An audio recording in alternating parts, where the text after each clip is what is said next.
Hello everyone, সকলোকে মই নমস্কাৰ জনাইছো আৰু আপোনালোকক স্বাগতম জনাইছো মই মোৰ ইউটিউব চেনেল নিপনছ কিটচেন এণ্ড ট্ৰেভেললৈকে। মই আজি আপোনালোকৰ বাবে লৈ আহিছো এবিধ চাইনিজ ৰেচিপি চিলি সয়াবিন।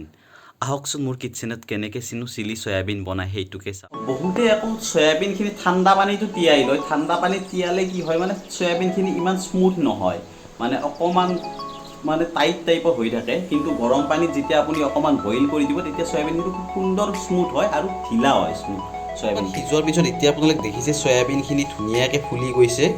এতিয়া ইয়াৰ গেছৰ ফ্লেমটো মই অফ কৰি এইখিনি এখন চেকনিৰে মই সয়াবিন আৰু পানীখিনি দুইটা ছেপাৰেট কৰি লওঁ। ইয়াৰ পিছত মই লৈছোঁ এয়া এচামুচ আপোনাৰ ময়দা, এয়া 1.5 চামুচ কৰ্ণফ্লাৱাৰ, এয়া আধা চামুচ নিমখ আৰু আধা চামুচ এয়া red chilli, Kashmiri red chilli. এইখিনি এতিয়া ইনগ্ৰেডিয়েণ্ট মই ইয়াতে মিক্স কৰি দিম।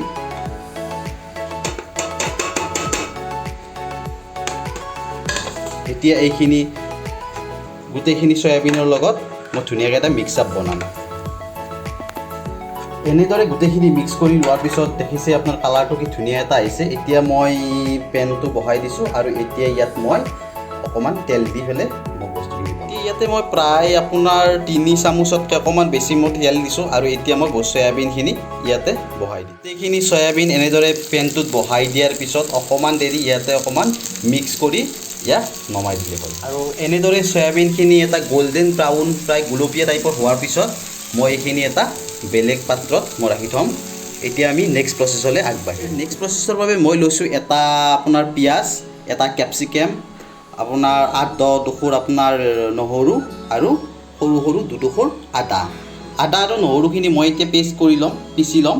আৰু আপোনাৰ পিঁয়াজ আৰু কেপচিকামটো আপোনাৰ 4-কোণীয়াকৈ কিউবছ টাইপত মই কাটি ল'ম। গোটেইখিনি এনেদৰে কিউবছ আকাৰত আৰু আদা নহৰুখিনি পিচি লোৱাৰ পিছত মই এতিয়া আকৌ পুনৰ কেৰাহীত অকণমান তেল দি পুনৰ এইখিনি প্ৰচেছটো আৰম্ভ কৰিম। এতিয়া ইয়াত মই এচামুচ তেল গৰম হোৱাৰ প্ৰথমে মই দিছোঁ ইয়াতে আপোনাৰ আদা নহৰুৰ পেষ্টখিনি দিয়াৰ পিছত মই ইয়াতে আপোনাৰ যিখিনি আপোনাৰ আছিলে কেপচিকাম আৰু পিঁয়াজ আৰু মই 3টা আপোনাৰ কেঁচা ৰঙা জলকীয়া আপোনাৰ ইয়াতে কাটি দিছোঁ।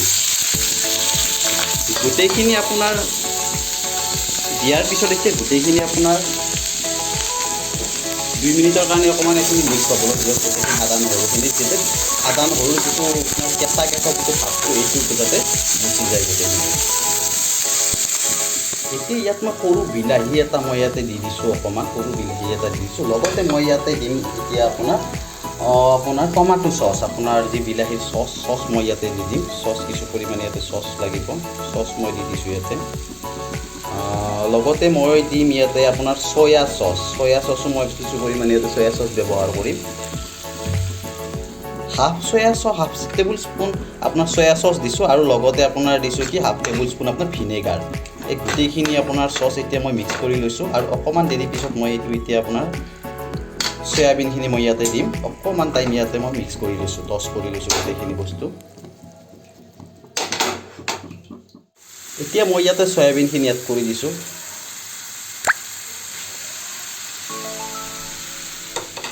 এতিয়া ইয়াতে মই নিমখ দিছোঁ অকণমান আৰু আপোনাৰ কাশ্মীৰী ৰেড চিলি অকণমান মিক্স কৰি দিছোঁ। আৰু দেখিছে আপোনাৰ কিমান ধুনীয়া হৈ উঠিছে যে বস্তুখিনি। আপোনালোকে যদি ইচ্ছা কৰে এনেকৈও খাব পাৰে আৰু নহ'লে বা আপোনালোকে অকণমান ইয়াতে গৰম পানী অকণমান কৰ্ণফ্লাৱাৰ মিক্স কৰি পেলাই ইয়াতে দি পেলাই অকণমান গ্ৰেভি টাইপ কৰিও খাব পাৰে। মই অকণমান গ্ৰেভি বিচাৰিম, যিহেতু মই অকণমান গ্ৰেভি ভাল পাওঁ শুকানতকৈ, গতিকে মই অকণমান কৰ্ণফ্লাৱাৰত পানী মিক্স কৰি তাত গ্ৰেভি অকণমান দি পেলাই মই ইয়াতে টেষ্ট কৰিম। কৰ্ণফ্লাৱাৰৰ গ্ৰেভিখিনি দিয়াৰ পিছত দেখিছে ধুনীয়াকৈ আপোনাৰ অকণমান গ্ৰেভি হৈছে আৰু এতিয়া এইখিনি খোৱাৰ কাৰণে হৈ দিছে। কেনে পালে কমেণ্ট বক্সত জনাওকচোন। যদি ভাল পালে ভিডিঅ'টো লাইক কৰিব আৰু চেনেলটো ছাবস্ক্ৰাইব কৰিবলৈ একেবাৰে নাপাহৰিব। আৰু এনেকুৱা ভিডিঅ'ৰ সৈতে আপোনালোকৰ লগত আকৌ লগ হ'ম এদিন। তেতিয়ালৈকে সাৱধানে থাকক, সুৰক্ষিত থাকক। ধন্যবাদ।